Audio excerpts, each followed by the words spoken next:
Olá, sejam bem-vindos à GripaCast, o podcast da Gripa Imóveis. Hoje nós estamos com o Leandro. O Leandro trabalha com aquilo que às vezes é um tabu, mas ele está aqui para desmistificar esse tabu junto com a gente. Seja bem-vindo, Leandro. Seja bem-vindo, Thiago, que está sempre aqui com a gente também. Boa tarde. Obrigado, gente. Boa tarde. Uma alegria estar aqui com vocês. Nem tanto com o Thiago, mas com você é sempre uma alegria, Amanda. Sacanagem. Brincadeira. Leandro, fala um pouquinho aí pra gente o que te fez entrar nesse ramo, né, da contabilidade, se você viu alguma diferença desde o início pra cá. Fala um pouquinho pra gente como que você começou nessa parte da contabilidade. O que te fez querer ir pra esse ramo? Meu pai é contador, né? Eu venho de uma família de contadores, mas por incrível que pareça, eu nunca trabalhei com meu pai, né? Mas eu já cresci nesse meio. Meu pai sempre teve escritório, sempre foi autônomo. E aí, quando eu era, na época lá de escolher, né, adolescente, eu optei por fazer o vestibular para contábeis, né?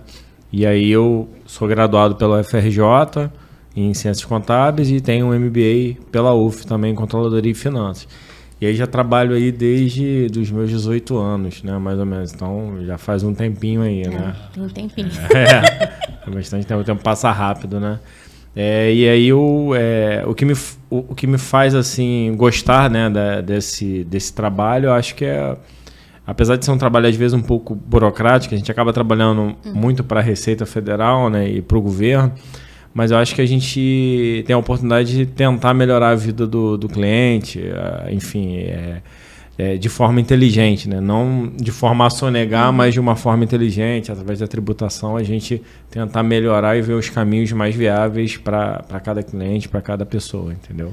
Porque realmente, assim, quando a gente fala dessa área de contabilidade, acaba sendo um tabu mesmo para algumas pessoas e para as empresas, né? Porque a gente vê que muitas empresas, quando começam, eles não colocam na pauta, né, na folha, a contabilidade. Quando eu crescer, quando eu ficar maior, eu coloco uma contabilidade. Mas isso é importante desde o início, né? Uhum. Porque uma empresa estruturada, ela tem que ser estruturada desde o início e agir corretamente desde o início. E você vê, assim, muitas empresas que começam dessa forma ou não? Você tem visto que hoje está... Geralmente, o pequeno empresário, talvez o médio empresário, eles não começam de uma forma muito estruturada, não. Geralmente ele começa e aí depois ele vai estruturando a parte financeira e a parte contábil como um todo, né? Eu estou até estranhando um pouco esse microfone aqui, se eu estou esbarrando nele, mas brincadeira à parte. Mas a contabilidade ela é algo que às vezes as pessoas, o empresário não leva tanto a sério quanto deveria levar, porque ali por trás tem uma ciência, né? Então se o empresário ele aprender a ler os números que são apresentados ali, ele tem um controle, uma gestão muito melhor do negócio dele como um todo, entendeu? Cresce muito mais, né? Porque a contabilidade ali ela não é tipo assim, eu tenho que fazer porque eu tenho que atender a uma obrigação do governo, né? Se você olhar a contabilidade ali, ela te dá muitas ferramentas para você conduzir o seu negócio da melhor forma, vendo a melhor lucratividade, em quais produtos você vai apostar, enfim, né? Dentro daquilo que você comercializa ou vende como serviço. Então, até mesmo para a gerência do fluxo de caixa, né? Que eu acho que isso é assim, eu percebo que é um grande gargalo aí na vida do empresário, né? Gerir o próprio fluxo de caixa e as obrigações que ele tem. Não tem tanta cultura assim. Exato, Então, assim, em qual momento que você diria que o empresário deve buscar a ajuda da contabilidade? No momento 1, né? No momento que ele pensa em estruturar um negócio, né? Vendendo um pouco do peixe, mas no momento que ele pensa em estruturar um negócio, eu acho que já é um momento dele pensar o tipo de empresa que ele vai abrir, o tipo de tributação que o contador, dentro da linha de negócio dele, vai estruturar para ajudá-lo, entendeu? E não depois, porque eu acho que depois que o negócio ele ganha um volume para você estruturar, eu acho que fica mais difícil, né? Eu acho que quando você já começa mais organizado, a tendência é você seguir organizado, entendeu? Sim. E para você, qual é o maior desafio? Quais são os maiores desafios dessa profissão, da sua profissão? Quando a gente lida com o cliente, fazê-lo entender que a contabilidade ela não é um inimigo, né? Ela é um parceiro do negócio ali como um todo, né? E eu acho que a gente vive um tempo hoje, né? Eu acho que a pandemia trouxe muito isso, um pouco da desburocratização dessa parte contábil. Antigamente, por exemplo, na época do meu pai, da galera mais antiga, os processos eram muito engessados, né? Hoje você com o digital aí, com essa parte da informática muito avançada, muita coisa se facilitou e tá melhor pra gente. Demorava beça para abrir um CNPJ. Hoje no hoje mesmo dia você já tá com o número. Hoje se eu der a entrada de mão no CNPJ sem pendência, à tarde o número já tá gelado. Coisa de doido. Inclusive, né? Inclusive já tem a galera do certificado digital ligando, já inclusive. Não sei o que acontece, mas eles têm acesso muito rápido. Certificado? Aguarda pelo menos uma semaninha, né? Por favor. O CNPJ é criado, às vezes o contador nem teve acesso ainda ao contrato registrado pela junta e a galera já tá ligando pro empresário. Eu não sei como eles conseguem esses dados. Faz parte do... tá todo mundo na sua guerra aí. Mas hoje eu acho que a gente está vivendo uma revolução digital, acho que em todos os meios, né? E a contabilidade não é diferente, né? A questão da inteligência artificial está vindo aí também para mudar muito essa profissão. E eu acho que a galera que pensa em estudar ou já está na área, a gente precisa a todo tempo estar se atualizando, né? Principalmente nessa parte do digital. E vamos falar um pouquinho sobre aquelas siglas, né? Que eu, por exemplo, me confundo toda. DARF, DAS. Fala um pouquinho pra gente o que é DARF, o que é DAS... O que é Prolabore, o que é salário, porque tem uma diferença, né? Tem. O que é Prolabore, o que é salário. Fala um pouquinho isso pra gente, porque eu no início eu me confundia toda. O DAS, né, é um documento de arrecadação do Simples Nacional. Então o DAS ele é a guia do Simples Nacional. O DARF, essa figura que você tinha antigamente, você tinha um DARF do IR, tinha o DARF de PIS, de COFINS, né? Hoje, dentro a Receita, quando ela unificou com o INSS, hoje você tem um único DARF, né? Um documento de arrecadação federal, que ali dentro você junta o INSS e o imposto de renda retido na fonte sobre salários ou Prolabore. Mas também tem a figura do DARF na questão sobre a Receita, no PIS, no COFINS, do IRPJ, que é o imposto de renda sobre pessoa jurídica, da contribuição social. Sim. Então você tem... O DARF, DAS, enfim, são como se fosse um boleto que a Receita ela arrecada o tipo de tributo referente àquilo, entendeu? Diferente do DAS, que o DAS é as notas que a gente, no caso, emite. O DAS, o Simples Nacional, ele é baseado em cima da tua receita, né? Receita. Assim como o PIS e o COFINS também né? Entendi. Já o INSS e o IR é relacionado à parte de salários ou proventos. Entendi. E aí a gente vai entrar nessa outra pergunta que você fez. O que é o salário? O salário é o valor pago ao funcionário pelo mês dele de trabalho, ali, pelas horas que ele vende para a empresa ali todos os meses. O Prolabore é o pagamento do sócio. É como se fosse o salário, entre aspas, do sócio, a retirada do sócio na empresa naquele mês.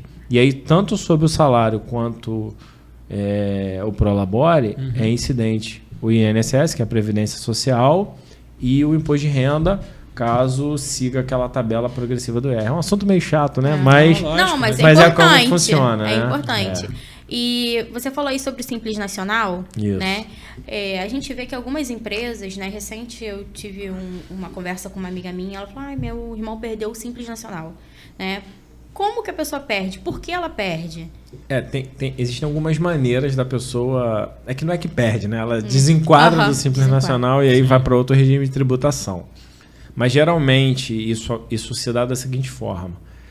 Ou o faturamento dessa empresa excedeu o teto do Simples Nacional anual. É de 5 milhões, né? 4 milhões e 800. 3 milhões e 600 para microempresa e empresa de pequeno porte, 4.800. E aí, se exceder isso, você automaticamente já tem que ir para outro regime de tributação. Ou o empresário ele tem alguma pendência naquele CNPJ dentro do ano. Alguma guia, algum imposto que não foi pago, declaração não entregue. E aí a Receita intima e depois emite o termo de exclusão do Simples. Aí quando emite o termo de exclusão, essa empresa, esse CNPJ... ela é enquadrada como lucro presumido, muito provavelmente. E tem um prazo? Quando a pessoa esquece de pagar, tem um prazo para ela pagar novamente? Olha, o certo é você pagar ou parcelar dentro do ano, né? Até 31/12. Para não deixar virar. Para não ser excluído. Mas caso aconteça de ser excluído, no mês de janeiro de todo ano, existe uma janela para as empresas se regularizarem e pedirem novamente, fazerem novamente a opção pelo Simples Nacional. Até 31 de janeiro. Ah, legal. E passando um pouco para essa questão imobiliária, né? Quais são as consequências da pessoa não declarar o aluguel, por exemplo, os rendimentos, tanto a pessoa física quanto a pessoa jurídica? Eu diria que, por exemplo, quem está recebendo um aluguel, né, a pessoa que está locando um imóvel para alguém, ela não declarar, se for um valor assim pequeno, acho que a Receita ela não vai ver tanto assim, tão de perto, né, coisa de R$1.000, R$2.000 por mês. Mas, por exemplo, tem pessoas que fazem da vida, fizeram a vida em torno de imóveis, de aluguel de imóveis. A renda dela passiva vem disso aí.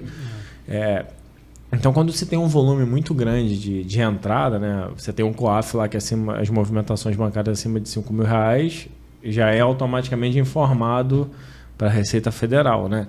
Então, se você tem uma renda de aluguel assim, considerável e você não recolhe o imposto, por mais que a outra parte, né, que está pagando, ela não declare também que paga, mas você fica um pouco exposto, porque de onde está vindo a tua renda? Porque você está pagando cartão de crédito, está pagando compra, fazendo compra. De algum lugar tem que ser aquele dinheiro. Então, assim, você fica exposto e aí você pode receber uma carta amorosa da Receita Federal te intimando a recolher aqueles tributos. Muita gente acha que não, mas a Receita Federal está 10 passos na nossa frente. A gente acha que não está. Para isso eles são bem rápidos. Bem rápido. E a inteligência artificial está para isso também. Tá vindo aí com força. Então não adianta querer ser mais esperto do que eles, porque eles... Não vai dar. Agora os bancos eles já informavam, agora estão informando muito mais por CPF, CNPJ, as movimentações bancárias. Né? Então não tem muito para onde... O Pix não é de graça. Todo mundo, eu adoro o Pix, né? Não paga tarifa, não paga nada. Mas com certeza os olhos de Tondera já estão sobre o Pix, só aguardando. Já estão lá, né? Porque hoje ninguém anda mais com dinheiro, né? Geralmente é Pix mesmo. Então, assim, se você está tendo um dispêndio no mês, o seu recurso tem que ter uma origem, né? A sua receita tem que ter uma origem, né? Então, é difícil o cara que tem muito aluguel, ele não declarar. Ele fica muito no risco ali. Tem gente que vai dizer, não, faço isso há anos e nunca aconteceu. Mas aí você vai pagar para ver? É o risco. Mas a hora que acontecer... E aí, no caso dessa pessoa que ela queira se regularizar, o correto é fazer um negócio chamado carnê-leão, né? Provavelmente pago mensalmente. Pago mensalmente. Você ali, dentro do próprio aplicativozinho da Receita Federal, você informa ali o teu rendimento de aluguel no mês, já bota o valor de comissão que você paga à imobiliária, por exemplo, né? Já desconta ali, e aí em cima desse valor você já antecipa. O carnê-leão, na verdade, é a antecipação desse imposto para a Receita Federal referente a esse rendimento. Para quando você for fazer a declaração de ajuste anual no ano seguinte, né, você não tomar uma pancada financeira tão grande, né, de ter que pagar. Você sente menos, né? Aquilo sendo mensalmente é uma coisa. Agora, quando você tem que pagar de uma vez só, realmente... Sim, pesa, né? Fica complicado, né? Nós temos até alguns clientes que, quando tem mais de um imóvel, geralmente temos clientes que têm 5, 6 a mais imóveis, eles fazem um PJ, né? Eles fazem o PJ... Road patrimonial, né? Exatamente. De imóveis próprios, né? E como que é essa questão de tributo? A diferença entre essas pessoas que têm o PJ, porque quase 100% lá na imobiliária... que tem mais de 5 imóveis, tem o PJ. Porque compensa mais, né? Como é que funciona, né? Essa questão que você está falando da pessoa jurídica, que a pessoa tem os imóveis, ela abre uma empresa, um CNPJ, uma pessoa jurídica para a Receita administradora administrar. De bens, é uma holding patrimonial que a gente fala, né? Por que eles fazem isso? Porque a tributação dessa holding patrimonial, ela não se enquadra no Simples Nacional por conta da atividade, então ela é diretamente enquadrada no lucro presumido. E aí, no lucro presumido, a tributação é muito mais leve do que na pessoa física. Por exemplo, vamos supor que a pessoa tenha lá uma renda de aluguéis de R$10.000. Na pessoa física, ela vai pagar 27,5% em cima daquilo ali. Então, é pesado. Na holding patrimonial, no lucro presumido, ela vai pagar nem 15%. Ela vai pagar... uma diferença muito grande. Vai pagar 4,65% ali, 5% de ISS. Então, existe um ganho ali por trás... grande, né? Entendeu? E aí você aplica a base de presunção, então dá na média ali uns 15%. Vamos dizer assim. É uma diferença. Então você tem a economia ali de quase metade, né? De 12,5%. Mesmo pagando um contador, ainda assim é vantagem. Ah, sim, com certeza. Com certeza. Tem que puxar a sardinha para a profissão, né? Claro. O contador, inclusive, ele deve ser sempre o primeiro a ser pago no seu mês. Exatamente. E como que as pessoas físicas elas podem deduzir a despesa com imóveis da sua declaração de imposto? Existe essa possibilidade? Não. Não. O que acontece? Tanto quem paga o aluguel, por exemplo, se eu pago o aluguel para a Amanda, né, que está aqui na minha frente, eu alugo um imóvel da Amanda e eu estou pagando o aluguel para ela todo mês. Eu declarar o aluguel na minha declaração de ajuste anual, para mim não vai fazer diferença nenhuma, no sentido de que eu não vou ter dedução nenhuma no imposto a pagar, caso eu tenha. Mas quando eu informar, eu como locatário, né, como locador, né, locatário sou eu, que está alugando. Eu que estou alugando, eu declarar esse valor, eu automaticamente estou dedurando a pessoa... Está falando que o outro está recebendo. Que o outro está recebendo. E aí que é o que a gente fala do cruzamento das informações. Então, por exemplo, se eu, enquanto alugo, eu declarar que eu aluguei do CPF da Amanda naquele ano ali e paguei o valor X, e a Amanda não declarar, ela vai cair na malha fina. Então, por isso que é importante esse casamento de informações. Né? Por exemplo, eu alugando, eu não tenho benefício nenhum, a não ser caguetar o locador, que eu estou informando para a Receita que eu estou pagando para o CPF X o aluguel. Mas a Amanda, se ela declarar, ela precisa declarar, porque dependendo do volume, foi aquilo que a gente estava falando, a Receita ela tem que... E do DIMOB, né? A DIMOB, né, se for por imobiliária, né? A gente está falando aqui no caso de imobiliária, mas tem gente que aluga ali no boca a boca ali, no impessoal e enfim. E aí, gente, perdão. Você ainda falou, né, Thiago? Não tem problema, não. Deixa eu desligar ele aqui. Não tem problema, não. Então, a gente precisa... Agora vai, gente. Despertador sem vergonha, né, gente? Pronto, modo avião. Agora foi. Mas despertador essa hora, gente? É um remédio que eu deveria ter tomado. Depois você corta lá, Thiago. Mas, assim, a pessoa que está... locando, ela não tem benefício nenhum, ela só está aguentando a pessoa de quem ela está para quem ela está pagando, né? E a pessoa que está alugando, né, que é o dono do imóvel está alugando, ela precisa declarar, né? Dependendo do montante do valor. E aí isso vai fazer com que ela pague mais imposto, ela não vai ter dedução nenhuma também, entendeu? E a gente também, enquanto imobiliária, tem o DIMOB, né? A DIMOB é a X9 também, né? Ela é ela que entrega... E não faz não para ver. Depende, né? Porque, por exemplo, a DIMOB é uma obrigação, é como se fosse uma DIRF da parte imobiliária, né? Mas, por exemplo, tem muitas pessoas que fazem um acordo entre o locador e o locatário, você não declara, eu também não vou declarar, e aí isso não é informado na DIMOB. Mas, em contrapartida, a imobiliária fica vendida nesse meio, porque ela também está recebendo a taxa dela de administração do imóvel, e aí como é que ela vai... E tem que fazer a nota fiscal, né? Se a gente está recebendo um valor, a gente tem que gerar essa nota fiscal. Exato. Então, hoje é tudo muito... Tá tudo muito integrado, né? Então, não dá para tentar ser muito esperto, porque...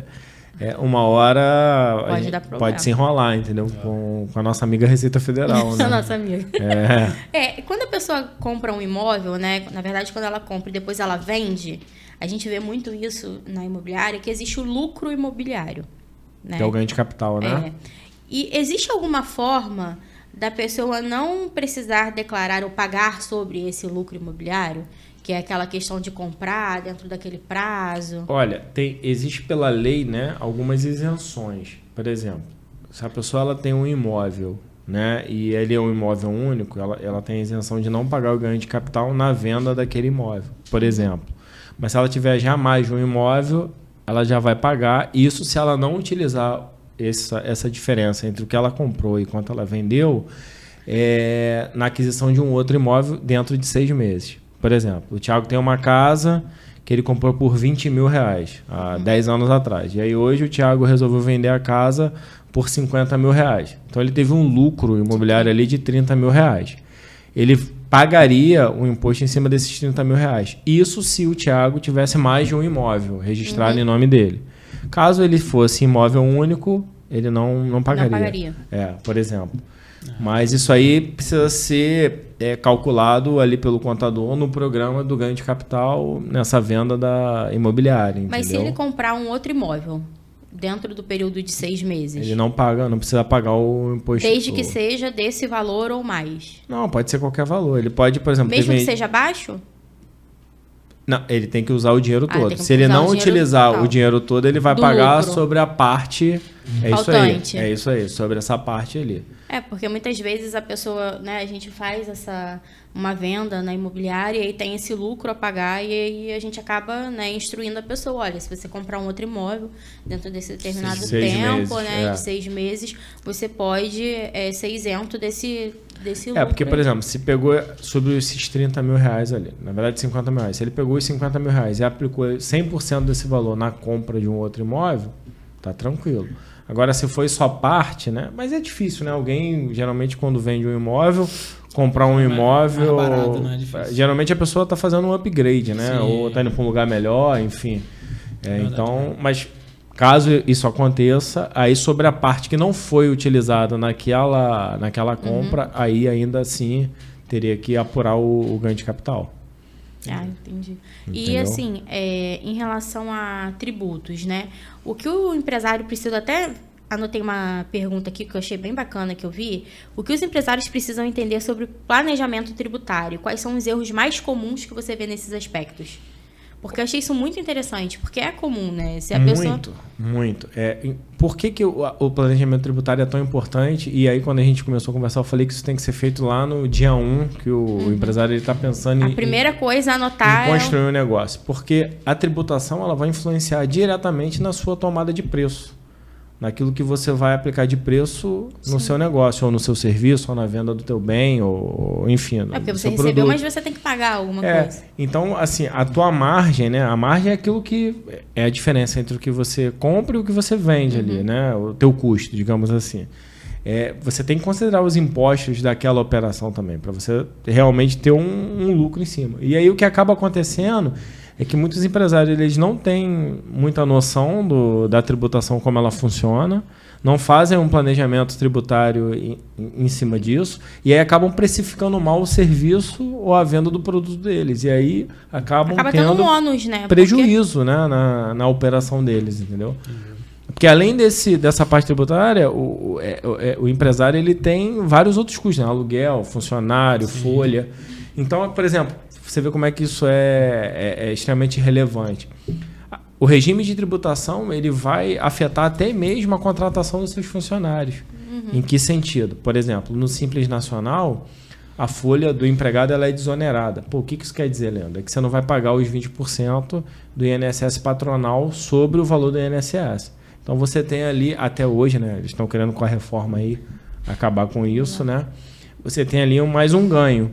Então quer dizer que se você não tiver no Simples Nacional, além do INSS que você desconta do seu empregado ali, né, por lei, você tem que pagar ainda 20%, ou às vezes mais do que 20%, a título do INSS patronal em cima da tua folha de pagamento. Então acaba onerando também a tua operação, né?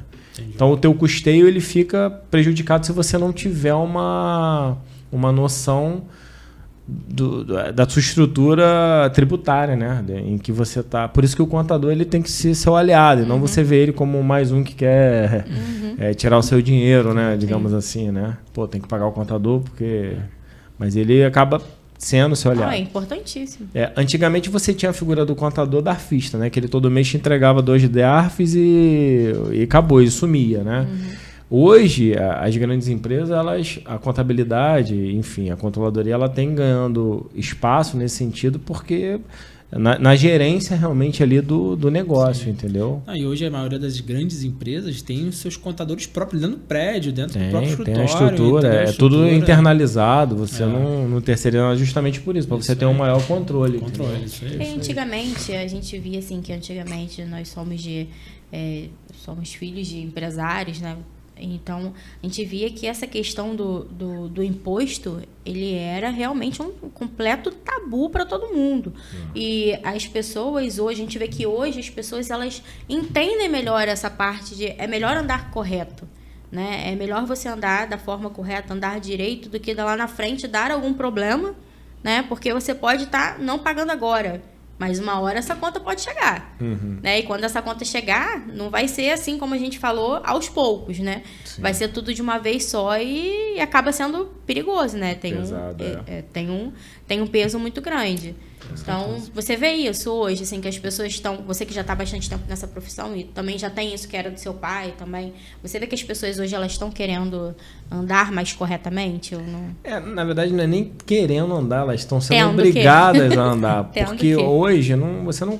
Antigamente, você, por exemplo, você tinha um talão de notas que era em papel.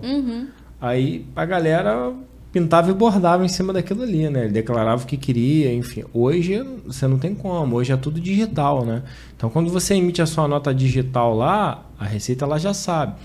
Ah, beleza, eu não vou emitir nota, mas eu vendi no cartão de crédito. A maquininha também já está informando. Então, você está amarrado. Não tem muito para onde fugir. Dinheiro em espécie, dificilmente, como você está falando, as pessoas hoje usam, né? É Pix, é difícil, não sei o quê. Difícil. E, gente, eu botei em modo avião e ele continua. Não, mas o despertador ele faz, mesmo em modo avião. Caramba, que interessante isso, né, rapaz? iPhone, viu, gente? É iPhone.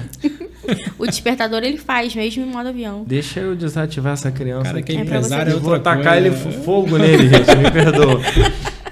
Mas assim, hoje a pessoa não tem muito mais para onde fugir, cara. Não tem pra onde correr. É tudo interligado, né? Não tem para onde correr, porque hoje com essa questão vou dizer assim, da informatização, desse digital que a gente vive hoje, cara, é batom na cueca. Você está sendo visto, né? Todo momento. Todo tempo. Você vai no mercado, quer botar seu CPF. Aí o bobo vai lá e bota o CPF. Eles já estão traçando... recebe desconto. Já estão traçando o teu padrão de compra. E automaticamente aquele cupom ali já está linkado, de repente é o teu CPF. Então é tudo muito... Tá tudo muito linkado, gente, né? Hoje a gente fala alguma coisa, esses dias eu tava falando com o Thiago, eu vou ter que comprar uma geladeira, que não sei o que, assim. Começou a aparecer um monte de geladeira no meu celular. Falei, que isso, gente? Cruz credo, eu só tava falando, eu nem cheguei a pesquisar. Ele te ouve, né? Que isso? Credo. Eu não tô dizendo que a Receita faz não, isso. Não, claro que não, mas tô falando no geral. Tecnologia. Mas hoje a tecnologia tá muito avançada. Os cruzamentos, por exemplo, no imposto de renda, antigamente a galera botava recibo de dentista e psicólogo direto. A Receita percebeu que ali... Eu li uma matéria, acho que foi na Globo, no Globo.com, sei lá, que um fisioterapeuta, ele vendeu não sei quantos milhões no ano. Isso significa dizer que ele teria que ter trabalhado todas as horas do dia dele, ininterruptamente, todos os dias daquele ano, para ter conseguido vender. Nem dormiu. Ou seja, ele vendeu o recibo e as pessoas compravam. Então hoje a Receita já está lançando um sisteminha, um aplicativo, que a galera da área de saúde, quando der um recibo, ela vai ter que apontar naquele aplicativo ali, porque eles já vão ter. Então, eles estão cada vez mais acabando com essa... O cerco tá fechando. Tá fechando. Então, não tem muito para onde correr, não, entendeu? Não tem jeito. E para fazer essa dedução, por exemplo, quem paga escola, o que entra nessa questão de deduzir um pouco o imposto de renda? No imposto de renda pessoa física. O que você pode deduzir são as despesas médicas, plano de saúde, consulta, exames, né? E despesas com instrução. Basicamente é o que te dá direito a ter dedução no teu imposto de renda. Despesa com instrução e despesa com ensino. Curso de inglês pode? Não. Curso de inglês não pode. Curso de idiomas não pode. A gente está falando de faculdade, de um MBA, de uma pós-graduação. Nada extra, né? No caso. Isso você pode deduzir, sim. Se você também tiver seus filhos menores de idade, que eles não tenham renda até 21 anos, podem. E se eles estiverem na faculdade até 24 anos, você também pode considerá-los como dependentes. Mas isso se eles não tiverem rendimento tributável. É isso, entendeu? Então, esse tipo de dedução a gente consegue ainda ter, né? Vamos ver se o nosso amigo Lula ele vai continuar assim, com a reforma dele, ele vai mudar isso também, porque isso muda todo ano também, né? Mas já ajuda, né? Porque você já paga uma escola, né? Particular, no caso. Sim. Já dá uma ajuda, pelo menos é alguma coisa que tira ali, né? Melhora alguma coisa, né? Mas a gente acaba pagando imposto em tudo quanto é lugar e eu acho que o que retorna pra gente é nada, né? A verdade é essa, porque né? a gente deveríamos ter, né? Uma educação de qualidade pública, enfim, mas aí é um outro assunto. Outro assunto, que vai render aqui até... sabe-se lá quando.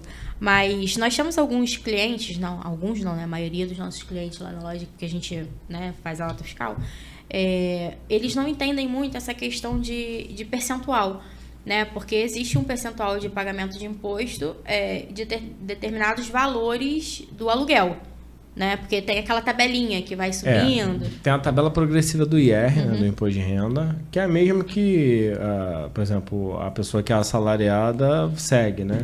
Então, você tem lá que até, acho que 1.903, se eu não me engano. Eu não lembro o valor exato. É isento. Eu nunca entendi porque isso. Porque tem eles quebram ali nas faixas, né? E aí você vai pagar a tributação referente àquilo ali. Por isso que eu disse que... Porque como é que funciona, né? Se você fizer o Carnê-Leão mês a mês ali, você vai suavizando o seu impacto. Então, quando você receber o seu dinheiro, você já sabe que se você recebeu 1.000, mas você tem, um exemplo, 100 para pagar de imposto. Então, você sabe que o seu líquido é 900. Sim. Quando não se faz isso, e o cara ele recebe ali todo mês 1.000, no final do ano pegou 12. Ele vai pagar em cima dos 12, porque a declaração ela é anual, ela não é mensal. A Receita, ela olha quanto você recebeu no ano. Então, por exemplo, se o cara ele tem mais de um aluguel, vai somar os 12 meses dos 3 aluguéis que ele recebe. Isso aí. E aí vai dar uma pancadinha. Então, se o cara, além dos aluguéis, ele tiver um rendimento tributável de salário, ou de pensão, ou de aposentadoria, o que quer, vai tudo somar e a Receita ela vai aplicar ali a faixa pertinente àquilo tudo ali. Então, na verdade, o Carnê-Leão é uma antecipação daquele impostozinho ali, daquele aluguel, para quando você juntar tudo na declaração de ajuste anual, você não tomar um impacto tão grande. E toma, hein? Porque eu tenho um cliente que ele tem 2 imóveis, né? E aí, quando ele começou a alugar com a gente manda a nota fiscal para ele, tudo direitinho, do nosso serviço, né? E eu fui falando com ele, olha, você tem que pagar, né?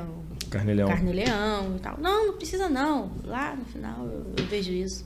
Ah, não, porque eu conto com esse dinheiro. Você tem que pagar, porque lá no final... Quando chegou no início do outro ano, que ele, Amanda, eu falei pro senhor que o senhor tinha que pagar, né? Porque uma coisa é pagar, como a gente tá falando aqui desde o início, pagar mês a mês. Quando você não sente tanto, né? Ah, mas eu não sabia que... Mas isso eu falei que tinha que pagar, porque a gente declara. É declarado. Se é declarado, né? A Receita vai saber que o senhor tem que pagar. Então, por mais que a pessoa conte com isso, é importante a pessoa pagar mês a mês. Sim. Né? Porque, às vezes, como falou aqui no início, às vezes o locador e o locatário, eles combinam e não pagam, né? Mas pode acontecer, a palavra o vento leva. Se o cara declarar ali, ele já tá enrolado, né? Palavra o vento leva. Aí o locatário ficou irritado com alguma coisa e falou, vou declarar. E aí, você faz o quê? Aí chora. Você vai reclamar com quem? Você vai reclamar com quem? Né? Porque você tá errado. Até porque o locatário ele tá no direito dele também, que ele pode declarar. Exatamente. Então, isso que eu tô falando. O locador vai reclamar com quem ele tá errado. Não tem o que fazer, não tem com quem reclamar. Vai, como você falou, vai sentar e chorar. Tem que pagar. Vai ter que pagar. Né? E vai vir um DARFzinho lá, alegre pra ele pagar. Porque não tem pra onde correr, gente. Assim, infelizmente a lei é dessa forma, né? Muitas vezes a lei ela não é justa, né? Porque, enfim, mas é o que é, então tem que se seguir, porque às vezes você tentar fugir disso, você pode se enrolar mais. A realidade é essa, entendeu? Então, das duas umas, ou ele vai pagar na pessoa física, ou vai fazer igual esse outro cliente que você tem, que abriu um CNPJ e ele registrou essas casas e os imóveis que ele tem nesse CNPJ, e aí ele gera tudo por ali, entendeu? E aí ele tem uma economia, mas está pagando de qualquer forma também. Mas muitos estão fazendo isso hoje. Muitos estão fazendo PJ, né? Que você falou, essa holding, muitos estão fazendo porque realmente é um imposto, como você falou, quase a metade, né? Então... E a holding patrimonial, ela não é só no imposto ali, né? Também na questão sucessão, quando a pessoa falece, fica muito mais fácil. Não tem a questão inventária. Você fazer uma alteração contratual na empresa, tirando o falecido e botando o filho, os herdeiros, do que fazer um muito inventário. Mais rápido, muito mais barato do que você fazer um inventário de todos aqueles bens. Às vezes a pessoa tem muitos bens e você leva muito tempo. Então, essa figura da holding patrimonial, ela é bem acertada nesse sentido, entendeu? Também, né? Sendo um planejamento de futuro, de sucessão, é o mais indicado. Para a pessoa que tem muitos imóveis, né? A pessoa que tem 2 imóveis, talvez não vale a pena, né? Se botar na ponta do lápis, entendeu? Muitas pessoas, hoje a gente vê lá na imobiliária que muitas pessoas elas acabam já, acho que são pessoas físicas, né? Já colocando o nome dos filhos, né? Acontece muito isso lá. Já colocando o nome dos filhos para quando... Tem muito proprietário que chega lá e já coloquei o nome do meu filho porque se acontecer alguma coisa comigo, né? Não tem o gasto do inventário, né? Exatamente. Porque às vezes a pessoa tem uma quantidade de imóveis, né? E para você fazer o inventário daquilo tudo... Fica muito caro. Aí você tem que vender um imóvel que já está enrolado, que já está com inventário. Não tem como. A pessoa às vezes não tem um caixa suficiente para pagar a documentação da burocracia ali. Exatamente. Né? É um valor alto. E fora o transtorno, né? Porque, por exemplo, quando é um herdeiro único, você até faz um negócio extrajudicial em cartório e é mais rápido. Mas, por exemplo, se tiver mais de um herdeiro, aí já... E aí o que acontece? Se um dos herdeiros já foi especial, por exemplo, foi interditado, aí complicou ainda mais. E quando vai vender alguma coisa e um dos herdeiros tem um problema na receita? Jesus! Ou, por exemplo, a esposa de um diz que já está separada e ela tem direito também, os filhos, e não quer Isso assinar. Acontece. E aí você embolou o imóvel, entendeu? Acabou a venda, acabou o imóvel. Não tem agarrou, como. Entendeu? E aí por isso que muitas pessoas recorrem a essa questão da empresa, porque ela abre a empresa e aí... Modifica tudo. Na questão de um falecimento, faz uma alteração contratual relativamente simples e barata e resolve esse problema de imediato, entendeu? Entendi. E quando tem essa holding que você falou e falece uma pessoa, é fácil essa troca? Como que isso é feito? É uma alteração contratual normal. Como numa empresa, né? Você pode alterar lá o sócio, né? Geralmente o contrato social ele já diz lá que em caso de falecimento, a associação tem uma cláusula lá que diz isso. E aí você faz essa alteração contratual de forma até bem tranquila, mais rápida, né? Logicamente que vai ter que anexar algumas certidões, não é tão simples como uma alteração contratual em si, mas é muito mais fácil do que uma... Muito mais fácil e mais rápido do que o inventário.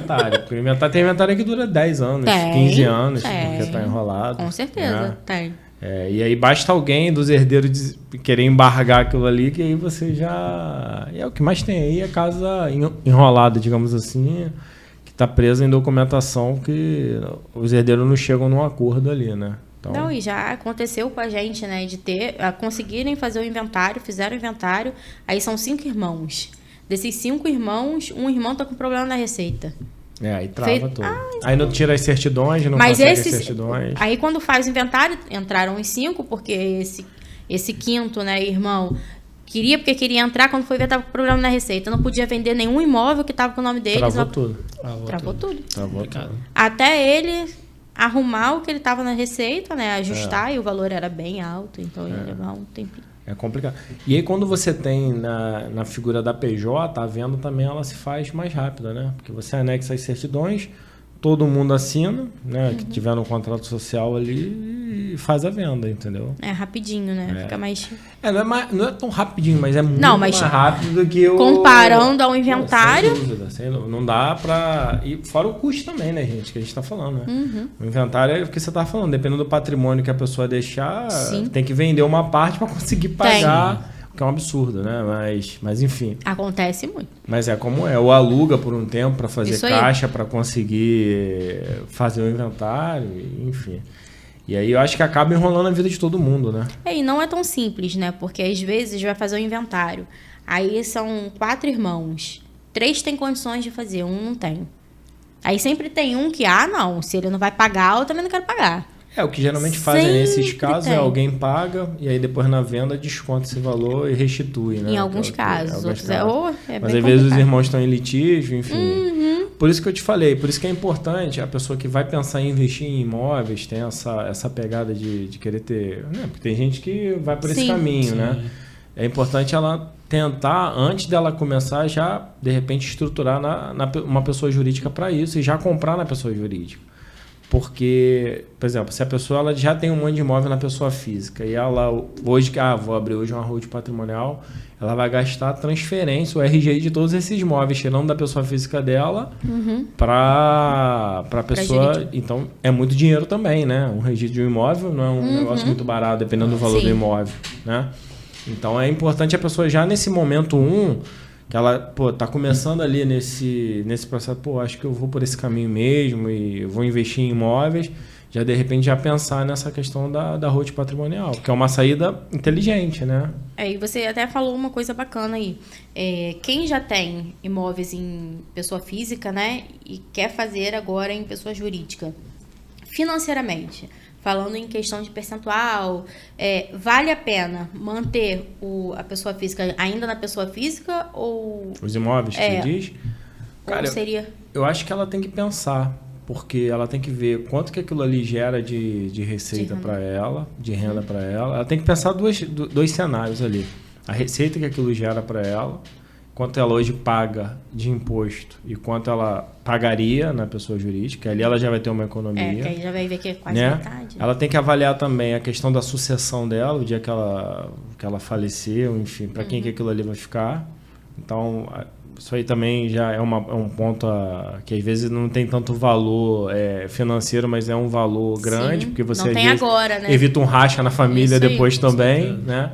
E aí você tem que botar isso no papel para avaliar, porque, beleza, eu vou ter que pagar o registro desses imóveis na pessoa jurídica, novamente. Porque é uma transferência, né, gente? Você está tirando no CPF e registrando no CNPJ, como se fosse uma venda, né? Ou entra como, enfim, como uma integralização de capital, enfim, mas tem que fazer a transferência da titularidade do imóvel.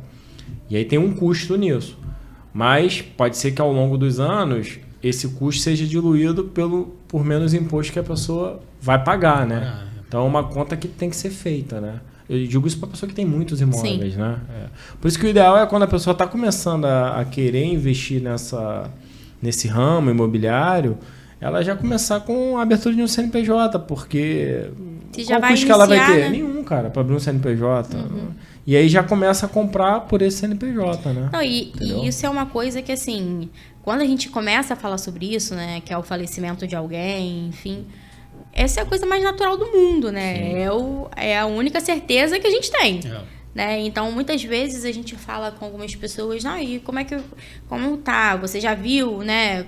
Como que vai ficar? Porque às vezes a pessoa já tá idosa, né? E os familiares estão, não, tá doido, deixa pra lá, Deus me livre. Mas isso vai acontecer. Né? A gente não pode tornar isso, como a gente está usando essa palavra aqui, um tabu. A gente não pode, porque isso vai acontecer. É um cenário que, logicamente, vai acontecer. Então, a gente tem que saber como que vai ser feito. Porque, como você está falando, a pessoa vai colocar já numa pessoa jurídica, poxa, vamos já colocar assim, já vamos começar a investir em imóveis? Então, a gente já coloca nessa parte de pessoa jurídica, porque fica mais fácil, fica mais prático na hora do falecimento ou também na hora do imposto, né?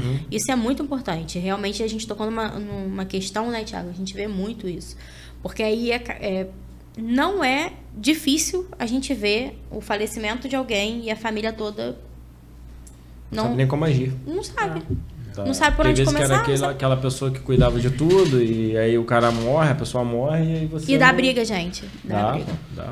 Aí a separação de irmão é aquela confusão, né? Isso tem que ser visto em vida, né? Não adianta. Porque... Um outro caminho também, a gente acabou entrando nessa parte de sucessão aí, né? Um outro caminho que também pode ser tomado é fazer a doação em vida daquele bem para evitar... Mas aí você não foge do custo do inventário de qualquer forma, né?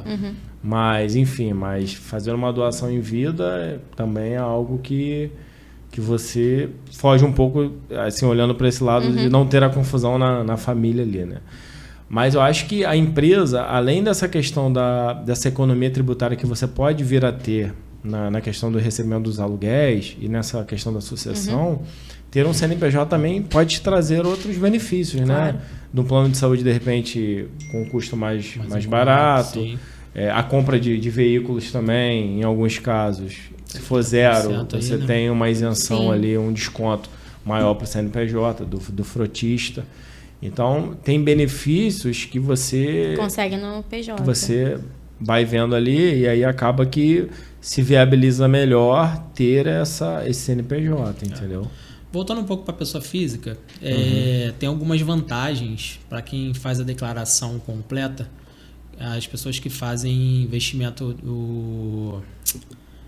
como é que é? Não é capital de juro não, perdão. Renda fixa.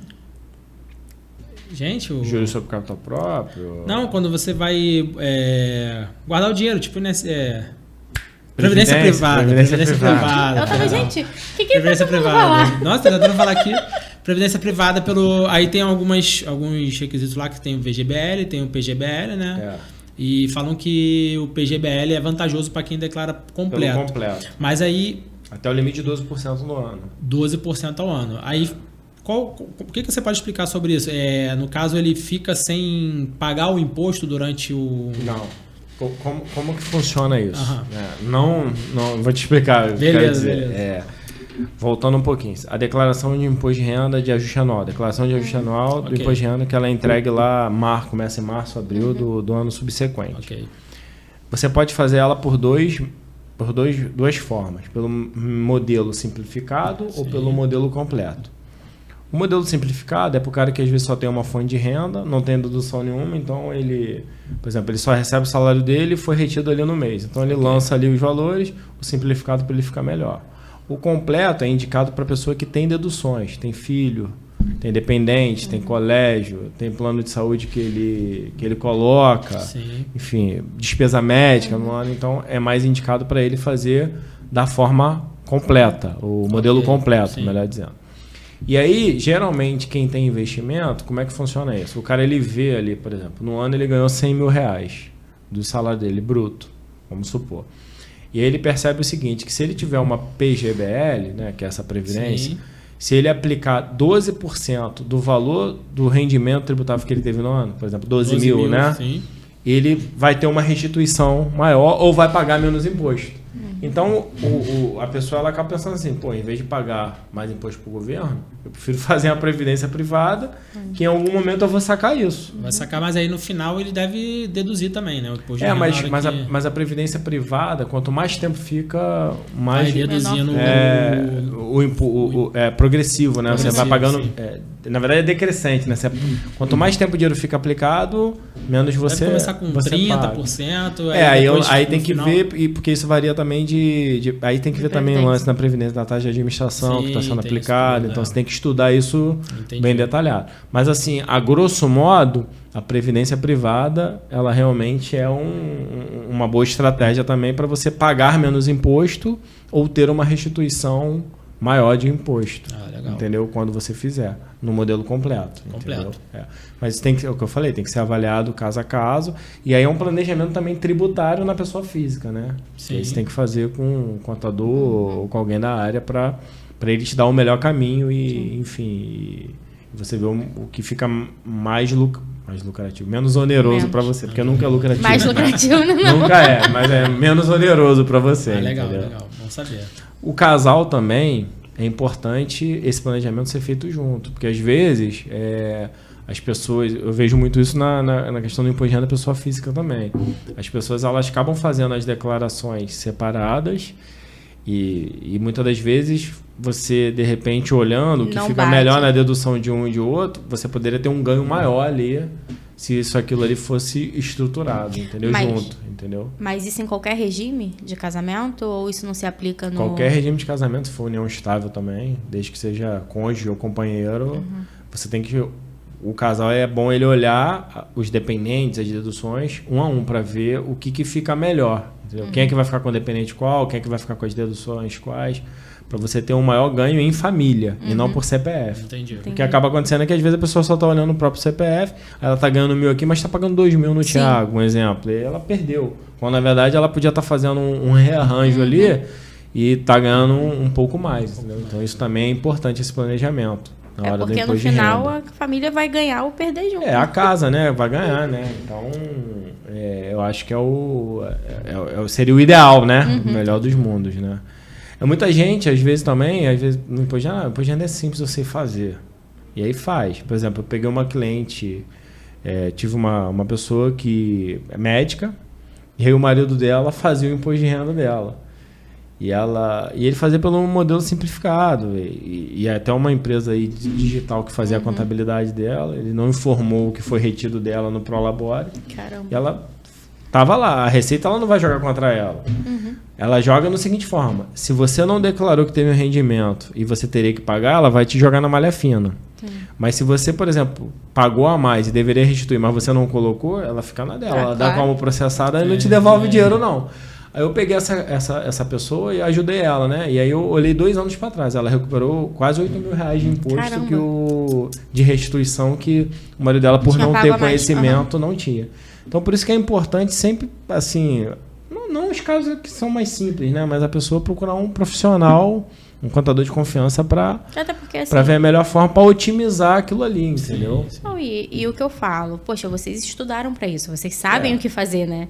Porque às vezes eu vou chegar lá de supetão e vou fazer alguma coisa, provavelmente vai dar errado. Pode gerar mais problema. Às vezes não, mas pode ser que você não está otimizando em casos mais complexos, né? O ganho que você poderia ter, por exemplo, entendeu? Por falta de conhecimento mesmo, né? Então, eu acho que é aconselhável, por exemplo, o cara que é empresário, eu acho que ele nunca deve fazer a declaração dele pessoa física sozinho, já que ele tem um contador na empresa. O contador é quase um computador mesmo. Então ele tem que, assim, o ideal é que o contador dele faça a declaração pessoa física dele, porque a declaração pessoa física dele tem que falar com a declaração que foi feita pela empresa. Tem ligação então tem que ser um negócio bem arrumado ali, entendeu? Faz sentido. E a gente vê muitos empresários também que eles acabam tendo dividendo, né? Que é do final do ano. Isso ainda é isento, né? Até o total de, acho que é R$400.000, se eu não me engano. Eles estavam querendo mudar isso, né? E assim, fala um pouquinho pra gente sobre isso, porque muitos empresários, amigos nossos também, eles acabam fazendo isso, né? De retirar o dividendo. Né? É o lucro distribuído, né? É isso aí. Como é que funciona? A empresa, né, por exemplo, ela tem os sócios e tem funcionários. Em alguns casos, os sócios trabalham na empresa. Então, eles têm um prolabore, né? Com o que a gente estava falando. Ele tem o pagamento pelo serviço dele para a empresa, apesar de ser dele. Pagamento mensal.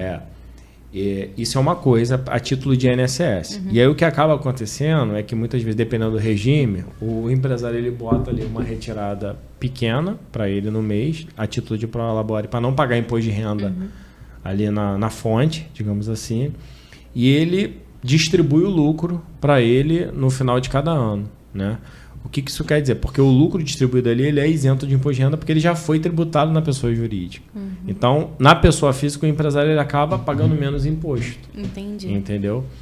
Isso é muito comum, não há erro nenhum nisso, de forma nenhuma, é o que a lei permite, inclusive. Só que com essa reforma tributária que eles estão querendo implementar aí, muito provavelmente eles vão fixar um teto para distribuição de lucros e dividendos, e aí provavelmente vai ser tributado. Que, ao meu ver, isso seria uma bitributação, porque esse dinheiro ele já foi tributado na pessoa jurídica. Mas então, muito provavelmente, isso já é matéria de alguns anos, a questão é que tem muito empresário que faz força contra isso, né? Então... Isso é um negócio meio sensível, assim, um tema sensível que eles estão vendo como eles vão abordar isso, entendeu? Mas funciona dessa forma. Então, você paga... O que eu quero dizer é que você paga menos imposto de renda na pessoa física, porque você distribui lucro. E a renda, para você comprar um imóvel, para fazer um financiamento... E aí a importância de ter um contador, né? Precisa ter, né? Porque senão você não vai conseguir fazer dessa forma, entendeu? Leandro, fala, se tem alguma coisa que você queira falar, assim, uma dica para algum empresário, para os empresários em geral, sobre a contabilidade, sobre algo da empresa? Uma dica que eu assim, gosto sempre de dar porque às vezes as pessoas estão muito preocupadas com lucro, a empresa está dando lucro, mas eu acho que uma dica importante, principalmente para o pequeno empresário, é a questão do fluxo de caixa, né? Porque às vezes o cara está tendo lucro, mas ele não tem dinheiro no caixa dele para o giro dele. Então é muito... Caixa é rei, né? É isso aí. Então o ideal é o cara sempre priorizar o caixa dele, para ele conseguir gerar. Existem empresas que dão prejuízo, mas tem caixa. E estão operando aí esse tempo todo. Às vezes tem empresa que tá lucro, mas não tem caixa. Então é um dinheiro assim digital que a gente fala, né? Financeiro, né? Então, acho que a prioridade do caixa, na vida principalmente do pequeno e médio empresário, o caixa ele é muito importante. O controle do fluxo de caixa, né? Acho que um outro ponto muito importante é essa questão da precificação dos serviços e da venda, se for comércio, dos produtos, porque isso é o coração, cara, é a raiz. Então, você tem que ter isso muito na ponta ali do lápis, de saber o que você paga, quais são os seus custos, para você precificar de forma correta o seu produto, ou o seu serviço. Porque senão você acaba sendo ficar trabalhando, correndo atrás do rabo, entendeu? Você nunca vai conseguir sair daquilo ali. Quando você precifica bem, você tem uma boa noção, uma boa gestão daquilo, dos seus tributos e, enfim, da tua carga tributária, você consegue precificar melhor, né? Uma outra coisa que eu percebo muito que mata o pequeno empresário é o custo fixo. Às vezes o cara ele entra com um custo fixo muito alto, um aluguel muito alto de alguma coisa, do imóvel que ele está... Não vai indo aos poucos, né? Então existem algumas métricas aí de mercado, de estudos financeiros, de KPIs que seria bom essas pessoas estudarem, os empresários estudarem, para eles verem até quanto tem que ser o aluguel referente à renda dele e fazer um estudo mesmo. E o que eu falei, cara, o contador ele tem que ser seu amigo assim no teu negócio, entendeu? Para você trabalhar da melhor forma, entendeu? E precificar de forma correta. Porque é só assim que a gente vai conseguir sair do outro lado. Porque o Brasil, infelizmente, ele é um país que sufoca o empresariado, né? A nossa carga tributária é uma das mais altas aí do mundo, né? Então, hoje, o empresário que está lá tentando correr, né, mesmo, e fazer acontecer, esse cara é um guerreiro, cara. Porque ele luta contra tudo e contra todos, assim, entendeu? Ele é mal visto muitas das vezes, enfim. Sim. Mas é o cara que ele está tentando ali gerir... E é luta, né? A gente sabe que é luta, né? A carga tributária é pesada, né? Com certeza. Então, acho que isso tem que estar muito bem apurado, assim, na mente do cara que quer empreender, né? Digamos assim, entendeu? É legal, porque essa questão do caixa, né, que você falou aí, realmente o caixa, a gente fez um curso agora em São Paulo, que toda hora eles falavam isso, né? Eles usavam muito essa frase, né, Thiago? Caixa é rei. Caixa é rei. Se você não sabe o que está entrando, se você não sabe o que está saindo, a sua empresa está fadada ao fracasso. A quebrar. Né? Porque, assim, não é... Aliás, é muito comum a gente ver pequenas e médias empresas onde o dinheiro da empresa é o dinheiro da pessoa. Se mistura, né? E quanto você gasta, quanto você ganha. Ele não sabe. Né? Porque a verdade é que se o dinheiro está ali, você vai gastando. Né? E se a pessoa não separa isso, não sabe quanto entra, não sabe quanto sai, uma hora... Isso é um perigo, né? Isso é até um princípio contábil, que é o princípio da entidade. Não é entidade, gente. Não é isso, não. O princípio da entidade no sentido da entidade enquanto empresa, né? De haver essa separação do CPF para o CNPJ. Né? Apesar do CPF ser dono do CNPJ, ele ser um dos sócios, o CNPJ ele tem vida própria, digamos assim. Sim. Então, não se pode misturar, como você estava falando, não é o meu bolso, né? A conta bancária do Itaú da empresa não é a minha conta bancária, é a conta da empresa. O que eu tiro da empresa é lucro e prolabore. O resto fica na empresa. Né? E aí, quando não é muito difícil isso acontecer, é tudo uma coisa só. Né? Tanto que tem muitas empresas que não têm contabilidade que eu digo assim, escriturada de verdade, porque você não consegue escriturar, porque é tudo uma coisa só. Então, acho que um grande desafio é você fazer essa separação. Sim. E, como eu falei, ter esse controle de caixa muito bem estruturado, porque é isso que vai determinar o sucesso do seu negócio. Não tem jeito. Porque é comum, assim, a empresa está ganhando mais, então o padrão de vida da pessoa aumenta. Mas é a empresa, né? A empresa continua no mesmo lugar. Né? Às vezes a pessoa quer fazer alguma coisa com a empresa, quer mudar de lugar, quer fazer Não tem dinheiro. Não tem. Né? Porque aí a pessoa já aumentou o padrão de vida e como é que vai ser? Acaba tendo que trabalhar para poder manter o padrão de vida e a empresa continua no mesmo local. Ficar preso. É muito comum isso acontecer, né? Então, assim, um conselho que eu dou, quem estiver ouvindo, é ter esse controle muito bem apurado do caixa e fazer o máximo possível para fazer essa separação entre o CPF e o CNPJ, que são coisas distintas, né? E anotar, né, gente? Uma planilha, colocar o que minimamente, né? Porque se a pessoa não tem um fluxo de caixa ali de saber, como você disse, do que entra, do que sai, ela não tem controle do que ela tá... Como é que ela vai precificar? Se ela não sabe qual é o custo dela. Entendeu? Aí a gente vai ser igual a padaria que tinha antigamente de bairro, que o cara tava com lápis aqui e fazia aquela conta de padeiro, né? O papel de pão. Era a conta do cara, enfim. Então a gente precisa profissionalizar. Se a gente está querendo empreender e quer entrar nesse caminho árduo de ser empresário, tem que fazer de forma profissional, se preparar, fazer curso. Tem tantos aplicativos hoje, computador, tudo para ajudar. Hoje está mais fácil, né? E às vezes você perde, sei lá, 3, 4 horas do seu tempo aí para você fechar um caixa por mês, é uma coisa... E é muito importante, cara, porque ali é o coração do teu negócio, entendeu? É ali que você vai medir se tá saindo muito, se tá entrando menos. Você tem que ter as métricas, até para você conseguir... Quando a gente fala de serviço, o serviço é um pouco mais fácil. Porque o serviço muitas vezes tem um contrato fixo, né? Sim. Que te dá aquela previsibilidade. Tem um de mensal receita, ali, pelo menos. E aí você consegue também mensurar ali o teu custo com base naquilo que você já sabe que vai entrar. A galera que trabalha mais no varejo é um pouco mais complicado, mas dá para fazer também. Dá para fazer. Só que precisa ter um capital de giro também por trás para segurar quando der queda e quando também aumentar, ele não achar que é tudo dele e deixar uma reserva na empresa, né? Digamos assim, entendeu? Eu lembro que uma vez eu conversando com o Thiago, falei assim, caramba, como é que Leandro lembra de tudo? Aí eu até te perguntei, Leandro, como você lembra de tudo? Aí eu anoto.